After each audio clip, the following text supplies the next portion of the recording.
Welcome to Space Drift. Please subscribe and hit the bell icon for more breaking updates. The world is undergoing a profound transformation, one that is reshaping the very foundations of our global order. We are witnessing the closing chapter of an era that has defined the modern age, as the balance of power shifts in ways unseen for centuries. This moment marks the end of a 500-year period of Western dominance, a time when Europe, and later the United States, stood at the center of world affairs, shaping the destinies of nations across continents. The roots of this era stretch back to the age of exploration, when European adventurers like Columbus and Vasco da Gama set sail into the unknown. Their voyages sparked a wave of conquest, colonization, and cultural exchange that would redraw the map of the world and establish a pattern of global dominance by Western powers. For centuries, Europe and eventually, the United States dictated the terms of global trade, finance, and politics. Their influence reached into every corner of the globe, shaping economies, governments, and even the way people thought about progress and modernity. Yet it's important to remember that this Western hegemony was, in fact, an anomaly in the grand sweep of history. For millennia before, great civilizations in Asia, Africa, and the Americas thrived, traded, and innovated, often leading the world in science, culture, and commerce. Today, the wheel of history is turning once more. The diffusion of technology, rapid urbanization, and economic development across the global south are driving a new era of opportunity and growth. Countries once considered peripheral are now emerging as engines of innovation and prosperity. Nations in Asia, Africa, and Latin America are reclaiming their historical prominence, leveraging their youthful populations, dynamic cities, and technological advancements to shape the future. Their voices are growing louder on the world stage, demanding recognition and respect. The world is moving towards a multipolar reality, where power is shared among several major civilizational states and regional blocs. This new order is more complex, more interconnected, and more representative of humanity's true diversity. This shift represents not just a redistribution of power, but a return to a more natural state of global affairs, one that honors the rich tapestry of human civilization, with its many cultures, histories, and perspectives.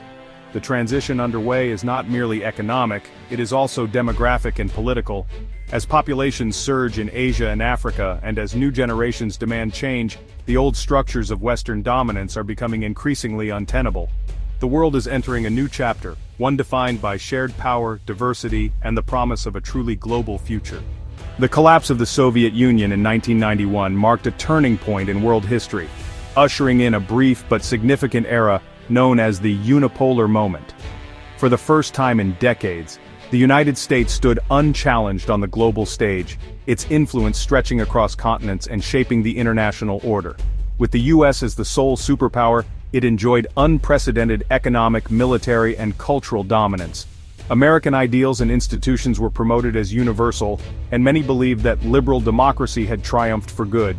This position of supremacy led to a hubristic foreign policy, with Washington aiming for perpetual hegemony, and the belief that it could shape the world in its own image, often disregarding the complexities of local realities.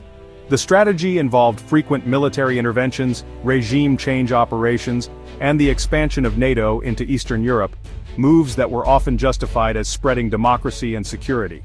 However, these actions frequently failed to achieve their stated objectives.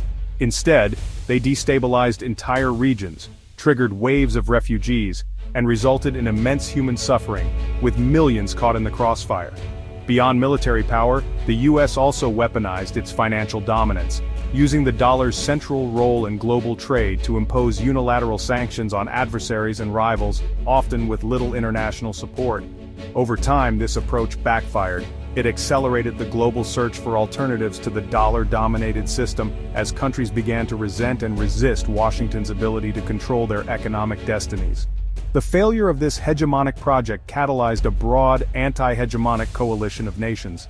Countries from the global south, as well as emerging powers, started to coordinate their efforts to challenge US dominance. Today, nations are seeking greater strategic autonomy, forging new alliances, and building institutions that reflect a more balanced and multipolar international order, less reliant on any single power.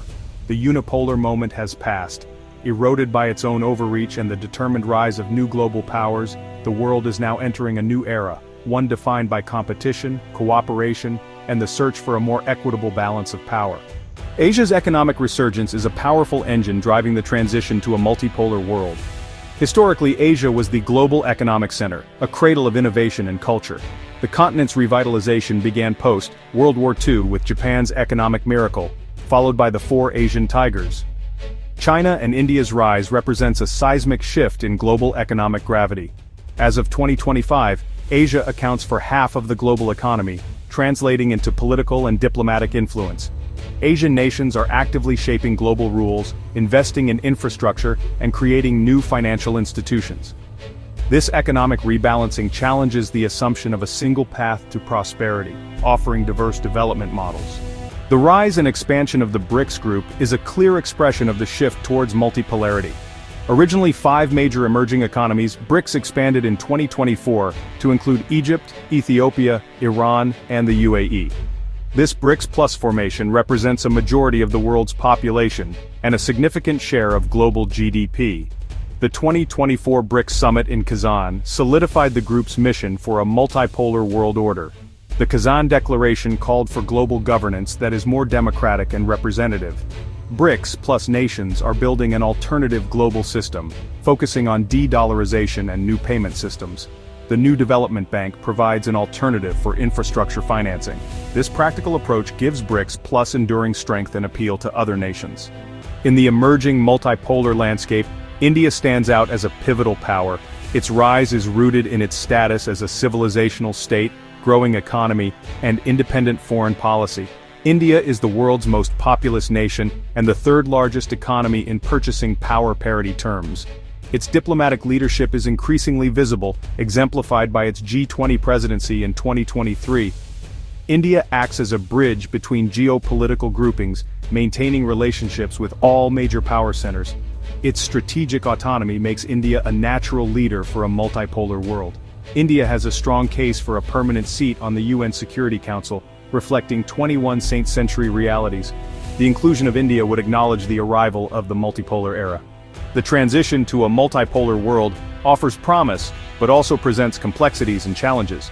The emerging system is one of regional great powers, each with its own sphere of influence. Smaller states may face pressure to align with competing regional hegemons. This dynamic could lead to intensified regional rivalries and proxy conflicts. Economic competition, such as US-China rivalry, creates risks and disrupts global supply chains. Navigating the multipolar world requires sophisticated diplomacy and a commitment to multilateralism. Nations should strive for a system where major powers compete and cooperate on shared global challenges. The rise of a multipolar world where power and influence are distributed among many nations rather than a select few, renders existing global governance structures increasingly obsolete.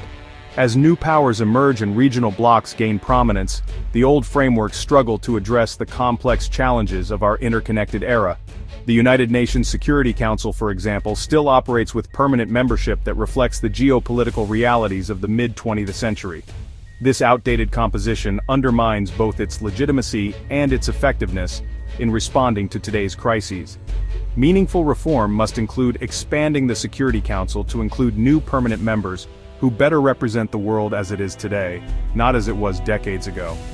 India, with its vibrant democracy and a population representing nearly a fifth of humanity, has a compelling case for inclusion as a permanent member. Its growing economic and diplomatic influence cannot be ignored if the Council is to remain relevant. Permanent seats should also be created for leading nations from Africa and Latin America, regions that have long been underrepresented despite their significant contributions to global peace, development, and innovation. By expanding the Council in this way, we can make it more representative, inclusive, and ultimately more effective in addressing the diverse challenges facing the world today. The Bretton Woods institutions, such as the World Bank and the International Monetary Fund, also require urgent reform.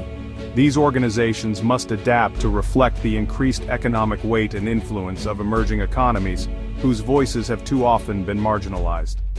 Democratizing these institutions would give developing nations a greater voice in global governance, ensuring that decisions are more equitable and better aligned with the needs of the entire international community. Ultimately, our global institutions must adapt to the realities of a multipolar world if they are to remain relevant, effective, and capable of fostering peace, prosperity, and cooperation in this new era.